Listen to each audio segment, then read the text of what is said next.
Oilali erkakni sevaman, u ham sevadi. Ikkita bolasi bor, baxtli bo'lamiz. Oho, sizni yaxshi ko'raman, opa. Meni yaxshi ko'rasizmi? Meni ham ikkita bolam bor. Tasavvur qiling, meni erimni sevasiz.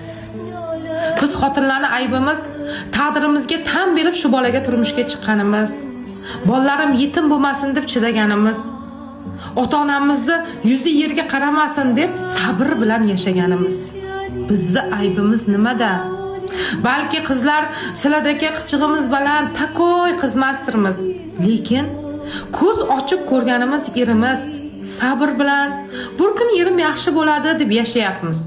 Bizni o'zingizga dushman bilayotgan o'ynashlar, ikkinchi xotinlar ozgina bizga ham joningiz achisin. Biz sabrdan yaralganmiz. Xudodan qo'rqing. Oilali erkakni yo'ldan urayotgan paytida bizni dushman demang, shunchaki Xudodan qo'rqing.